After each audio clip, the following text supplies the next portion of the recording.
everyone, today I am here to talk about Greenteeth by Molly O'Neill.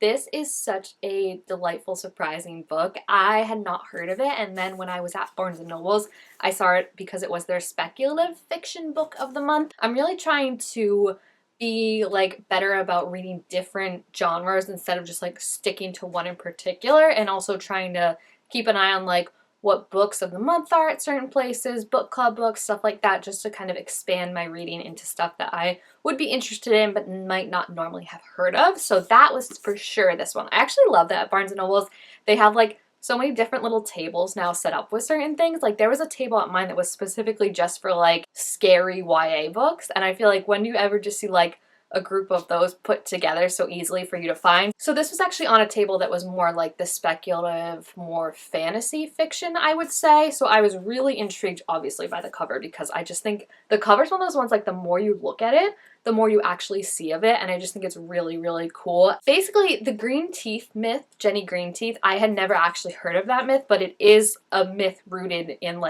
history. She's basically a monster who lives in waters, bodies of water, lakes, rivers, stuff like that, and it is, I said, based on folklore, but I had never heard of it, so it's kind of fun discovering this new folklore that I had never heard of. But for this particular one, our Jenny Greenteeth, the main character of this book, she lives in this lake that's in the town in the way medieval times or whatever, back when they're still stone and witches, and she has someone fall in her lake one day. They're trying to drown a witch and they throw her in her lake, and Jenny ends up rescuing her and finding out that all this stuff has been happening in the town that she lives right in on her river, and that there's some dark forces at play that are trying to take over first her town and then the entire world. So I just thought it was really fun, the idea of this monster, essentially, right? This, everyone views it as a monster, Jenny Greenteeth, living in her lake, chilling, doing her thing, and then a witch gets thrown in there to drown, and instead of letting her drown or eating her, she rescues her, and then they become friends. I will say, initially, I thought, just because my mind always goes to romance, right, that the witch and Jenny were gonna fall in love. That does not happen, unfortunately. There's actually no real romance in this book. Well, at least there's no romantic love in this book. There is definitely a focus on platonic love and platonic relationships and found family, which I absolutely love. The three main characters in this are Jenny Greenteeth, obviously our main character. She is the river monster, and she's cool with calling herself a monster, so that's why I feel okay saying monster. She's definitely if this were D&D, I would say she's chaotic neutral, where it's she's not necessarily bad, she's not necessarily good. Yes, she has eaten people before in the past, and yes, she is a monster, but it's more she's I'm not gonna eat everyone I see, you know? There's actually a line, oh my gosh, the second page had me cracking up already from how she talks, because she was saying that she's trying to compare herself to a human to get a sense of what she looks like versus them. And she's I think I'm about the same height as a human, though it's difficult for me to tell. Usually when I see a human, they're either crawling away from me in horror or floating face down in the lake. Not conducive to accurate height comparison. So I feel that shows you the tone. It's a monster, yeah, she talks about maybe she'll eat someone, but also she's very funny about it, and I just feel this whole thing did feel very fantasy but also D&D-esque, especially with the party. So we've got Jenny, our river monster, who is just a gem. I love her. Again, she's chaotic neutral but trying her best. Then we've got Temperance, who is the witch that gets thrown into the river and rescued by Jenny. She is a witch who's just trying her best. She's trying to protect her family, and the whole town has turned on her now that this new parson came into and kind of convinced them all that she's a witch, which she is a witch. I don't know why that was surprising me to find out that she actually is a witch, because I guess I was just thinking actual time when they burn witches that weren't witches, but she's a witch. It's just that no one knew, and then they all happen to be oh yeah, let's drown this girl because she's a witch. And then our third member of the party is Brackus. He is a goblin who is kind of just selling his wares.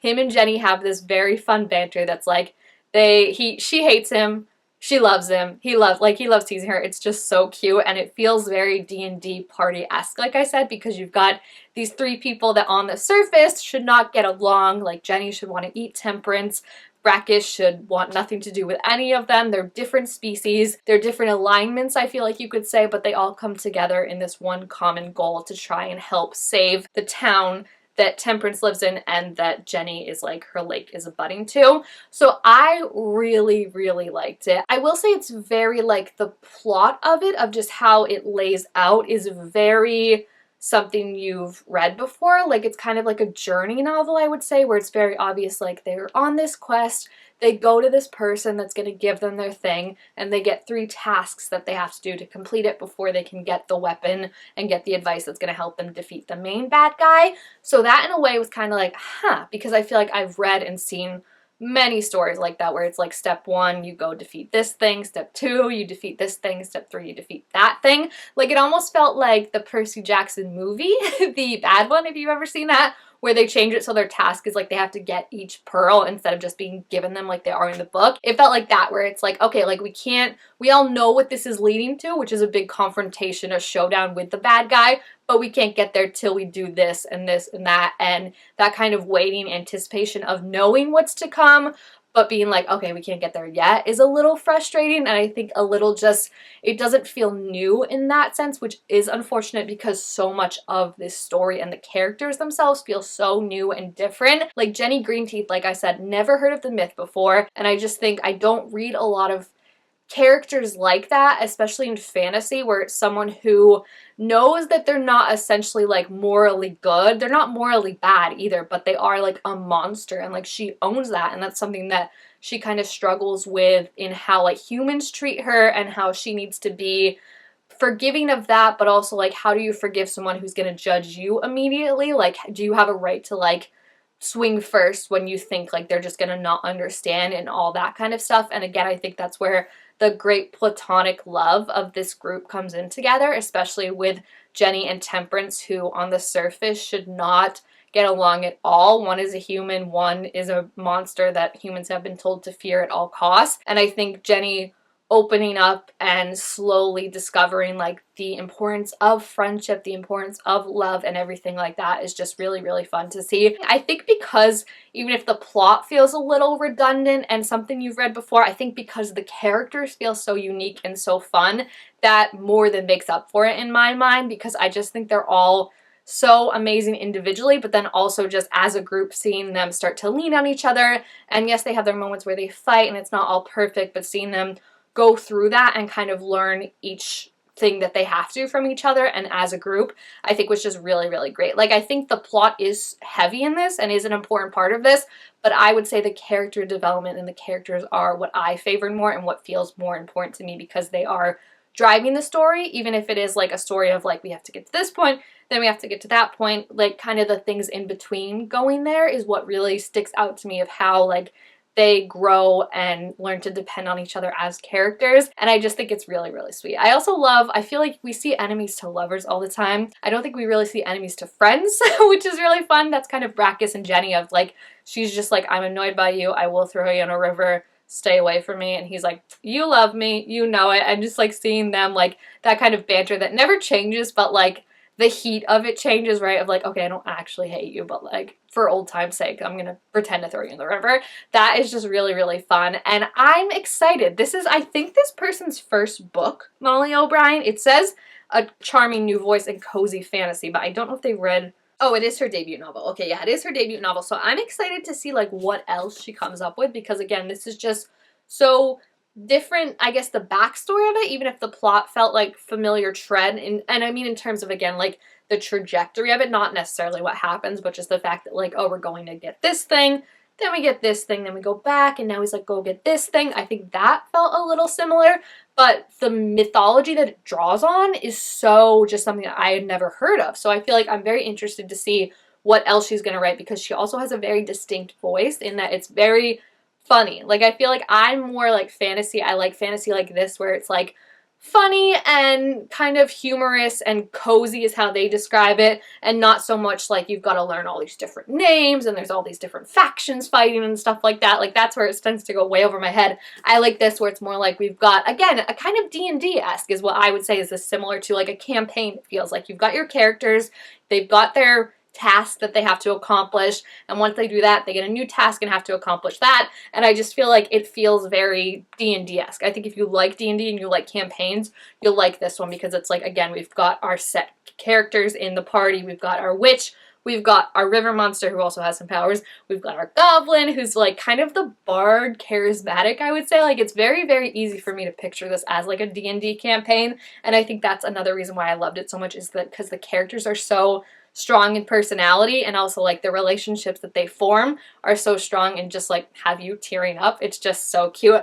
I don't think the villain is all that compelling, I will say, for the buildup we have with him. Again, I think, not going into spoiler territory, but what kind of happens towards the end is a familiar retread where you're just kind of like, you know what's gonna happen. So when you're spending so many chapters being like, no, this isn't gonna happen, that's not gonna, you're like, it's gonna happen.